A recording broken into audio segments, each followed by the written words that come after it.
Hey guys, Micah here, and I'm trying out a new pen. We're going to do my very first pen cast. We'll see how it works. Thought I'd spend a little bit of time today talking about how we learn and teach. How we learn and teach. And so I know my handwriting is not good, so you can all mock me later. But this is something that I've done about 1,000,000 times on a napkin, so I'm hoping this is going to work here. Basically, when we talk to people that actually study learning, they say there's 4 steps that we go through when we learn a new skill, when we learn a new thing that we do. At the beginning, we're not even aware that we're not skilled. Usually we start out and we think, well, like photography. How hard can it be? You just pick up a camera, you take pictures, no problem.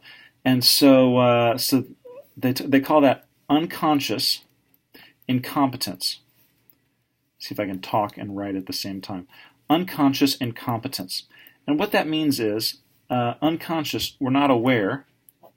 Incompetence, we're not any good. We're not even aware that we're not any good at it. The next stage is conscious incompetence. So what happens is over time we start to realize that you know what, there are people that are good at this thing and I am not one. And so stage 2 is conscious incompetence. Stage 3 is you start thinking, okay, well, to use the camera analogy, I've started to learn how to frame my shots better. I'm learning this law of thirds thing. There's this thing called an f-stop, and they call that conscious competence. And the idea there is that we are finally starting to, be aware. If we think through it, if we're if we're thinking about it, then we can do these things that we're, as long as we're thinking about it. We're actively working on a skill. It takes thought, but we can get there. And the last thing is, the last stage of learning is unconscious, competence. Unconscious competence. And that is, we don't even think about it. It's just, we're so skilled that we can do the thing without even needing to think about it. So that's called unconscious competence. So unconscious incompetence, conscious incompetence, conscious competence, unconscious competence.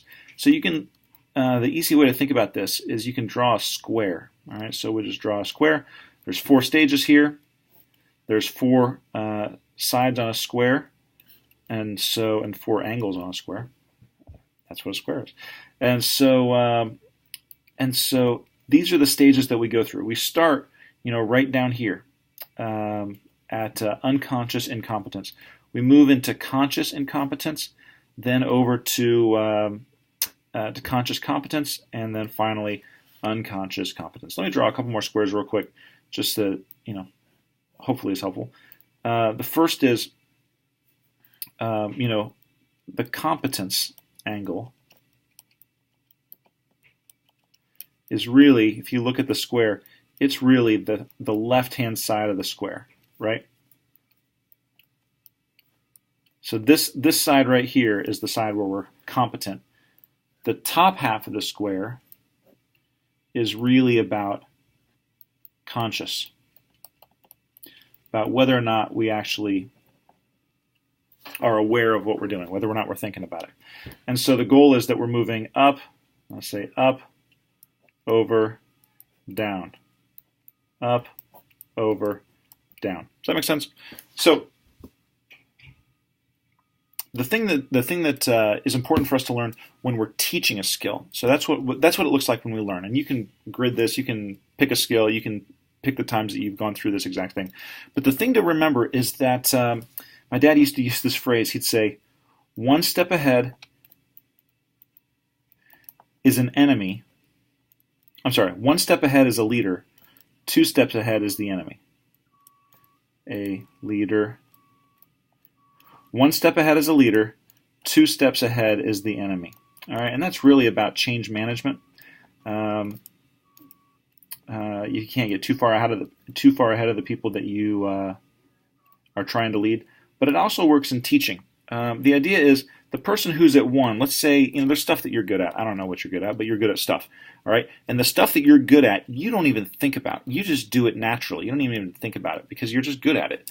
And so you're over here at a 4. And if somebody wants to follow you and they say, oh, I want to be like you, please teach me the ways of whatever, the thing that happens is there's not really any way for them to go from a 1 to a 4. They got to go through the steps. And the problem is it's too far to go because they can probably go from a 1 to a 2 on their own. If they're watching you, they're thinking, I noticed that person is good at things I'm not good at. And so they can probably get from a 1 to a 2. The problem is that leaves them here and they can't get any farther. Like they can't make that turn. They can't get around the corner. And so we're tempted to look at them and say, well, what's the matter with you? Just be like me and it'll all work out. But it doesn't work that way. So what we have to do as leaders and as teachers is we have to find a way to circle back, right? So that we're not 2 steps ahead. We got to be only 1 step ahead. We have to circle back and figure out how we can get back to a 3, which is, if you remember, conscious competence. We have to remember, what is it like? What are the actual steps that I do? When I take a picture, when I shoot a basket, when I cook, whatever it is, what are the steps that I actually go through in order to make that work? Because if you just say, well, you just grab a handful of this and you use it to cook, you grab a handful of flour and you throw it in there and you grab a little bit of oil and whatever it is, then nobody can follow that recipe, right? You got to figure out step by step, what are the steps that I use to actually do this? And so if somebody goes from a 1 to a 2 and then we move back from a 4 to a 3, then finally they're able to follow us around the circle. And so there's basically 3 steps that are going to get made here. There's the step from being unaware to aware, right? And that's whether you're in rehab or anything else. The step where you finally become aware, wow, I need some help.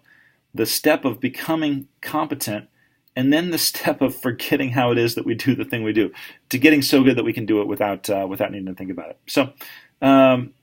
So this is really the thing. We want people to move from 1 to 2, but then we need to move back from 4 to 3 so that they can move on and actually become as good as we are at the thing that we're good at. So that's it. This is how we learn and teach these 4 stages of being. And I don't know if that'll be helpful to you or not, but I hope it is. Hope this was interesting to you. If it wasn't, you've probably already hung up. You've probably already stopped watching. So glad that you guys were here. I'll catch you another time.